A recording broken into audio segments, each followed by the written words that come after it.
Tell me, future boy, who's president of the United States in 1985? Ronald Reagan. Ronald Reagan, the actor? And who's vice president? Jerry Lewis? It's Sunday morning on CBS, and here again is Jane Pauley. A time-traveling Michael J. Fox astonished Christopher Lloyd in the 1985 movie Back to the Future, little imagining what his real future would hold. What it's brought is a challenge Fox has met with courage, resolve, and remarkable good humor.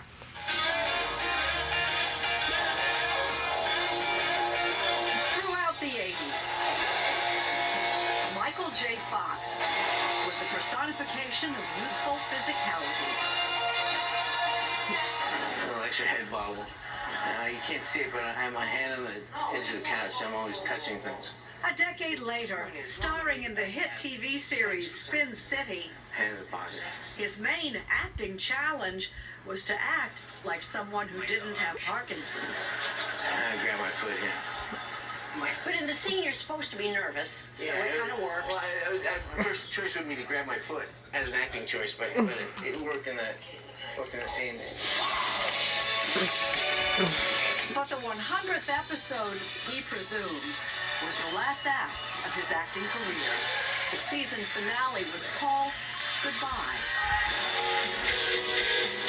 He noticed the first troubling muscle tremor at the height of his career while filming Doc Hollywood in Florida.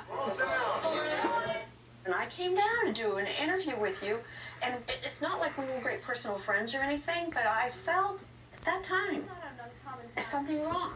I came away with the perception that you were distracted. Am I projecting? Well, once I noticed the symptoms, if you come in that period, I would have been very distracted. It was his pinky finger. It wouldn't stop twitching. It would be a year before he found out why. What did you know about Parkinson's? Somebody's grandmother had it. It was not a thing that I noticed or thought about. It didn't enter in my world. I was a 29-year-old guy. Did the doctor know who you were? Yeah, and in fact, this is one of the few times in my life I felt like saying, do you know who I am? This is ridiculous. You can't tell me that. This was a case when I just thought, it's preposterous that this is happening to me. His slurred speech, muscle stiffness, and tremors are the signature symptoms of the disease. Simply, he said, you have 10 years left to work. If they're working on some things, there's some things in the pipeline. He leavened it with a little bit of... Yeah, a little bit of hope. But it wasn't enough for me. It was, I felt very shocked by it. Things like degenerative. Yeah, progressive. No cure. Yeah, no cure. All stuff that now is just like irrelevant to me. I'm not about measuring how long something will last or how long I do this and how long. It's pointless. It's just another thing that you face and you carry on. But there was a long private struggle before he went public. I took 7 years between when I was diagnosed and when I went public with it. So I took a long, selfish period of time when I just dealt with how it affected me and I was concerned with me and acting on me. Lady and gentlemen, we've stepped forward. We will... Finally revealing his diagnosis in 1998. Mr. Fox, we're going to start with you. And testifying before Congress. As I began to understand what research might promise for the future, I became hopeful that I would not face the terrible suffering so many with Parkinson's endure. But I was shocked and frustrated to learn the amount of funding for Parkinson's research is so meager. In 2000, he went all in. Fox formed a team to raise money targeted toward research that would lead to improved treatments to slow, stop, or reverse the progression of the disease. And someday, find a cure. I like that poster. We don't just fund research. We fund results. Yeah, well, that's the idea. To date, the Michael J. Fox Foundation has raised $750 million from private donations. Well, that's pushing $1 billion. Not $1 billion, yeah. Pushing $1 billion. And it's based on, predicated really on your impatience. Yeah. Well, I mean, as happy-go-lucky as I seem to be, and as with this as I seem to be, I mean, it sucks. I hate it, and I wish I wasn't in this situation, but But it's been one of the great gifts of my life that I've been in the position to take my view of the suckitude of it and merge with other people's view of the suckitude of it and try to find an answer. Yeah, I mean, you've heard this 1,000 times, but it couldn't have happened to a better person. Yeah, I mean, I'm getting used to that idea. No one here would argue. Michael, are you the with the longest history in this Well, I group? don't know. I suppose so. I mean, 25 years since I was diagnosed. 25? Yeah. Okay, who's next after 25 years? 10 years. 10 years? I'm at 11. 11? 11. I'm at 18. 18?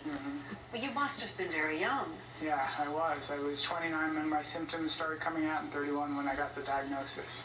Typically a late-in-life disease, only 1 in 10 develops early onset Parkinson's, like Fox did. What was your first symptom? Tremor. These men and women are part of a Fox Foundation online database, We need to provide all the information we can. where patients join researchers in the quest for breakthroughs. Oh, you tell them when your Parkinson's started, what was your first symptom, what types of symptoms do you get, what medications do you take, and the more information they get, the faster they'll get to a cure. But you're not expecting a cure in your lifetime. I'm not expecting a cure. I'm expecting vastly improved therapies, and I'll take that in the short term. I think that the idea of finding the eureka moment and the thing that cures it, as we understand cures, I don't know that that'll happen in the next 20 years, but I do think we'll have therapies where it's a vastly improved quality of life for people with Parkinson's. Yet his own struggle is never far out of sight. How are you doing? Right now, I've been talking to you and I'm fine. I'm fine with you. But you're fighting a battle over there. Well, I mean, I'm also interacting with you in an intense way, and I'm keyed up, and I'm excited and engaged. And so that fires off all kinds of neurons and gets all kinds of things happening. But the principal thing is exchange.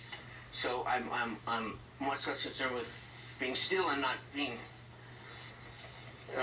collaborative and engaged. I can make myself still, but I won't be as animated. Show me what happens if you make yourself still. But we're not talking. I can't talk. I just have to move. As soon as you start talking, you start to move? Well, because I'm things are firing. I have to think. And I think the same neurons that fire my thinking fire my body. I mean, Go. Hit it. Michael J. Fox is more than the face of Parkinson's. Breathe. With 2 best-selling memoirs infused with his indomitable spirit and optimism, he's the face of hope. Breathe it out. It was actually his books that got me out of the first 2 years. I didn't plan for the future. I did nothing. I mean, I literally didn't even have a bank account, really. It was just like, I mean, I had no idea how long I was going to be functional. But reading the books, like, there was a level of just, like, ferocious positivity, of just, like, fierce optimism that got my fire lit again. But, you know, so thank you. Michael J. Fox is a grateful man. Married 29 years to actress Tracy Pollan, they have 4 children. unfortunately, I have my operation in a week's time, and I just want to make sure this is handled. And he's still a working and award-winning actor. Dyspnea from my kidney failure. Do you presume there's still special things ahead of you? Oh, yeah. Well, sure, lots. Not the least of which I think is finding a breakthrough for Parkinson's. And I look forward to grandkids, I look forward to weddings, and I look forward to books and acting projects. So, 50 years from now, do you think you'll be remembered for the Back to the Future movies or for a cure for Parkinson's? I had a moment with somebody, and they said, I was just thinking about it. Someday there's going to be a cure for Parkinson's, and it's going to be because of you. And it was the first time that it really struck me, and not that I took it seriously, but I feel a part of something. I'm not necessarily leading it, not necessarily the reason that it's all going to happen, but I feel part of something that is much more special than if it happens. It's much more special than any movie or any TV show. It's Liz, Elizabeth. Coming up, Liz Taylor's getting married again. That woman will do anything for cake. a few laughs with Joan Rivers.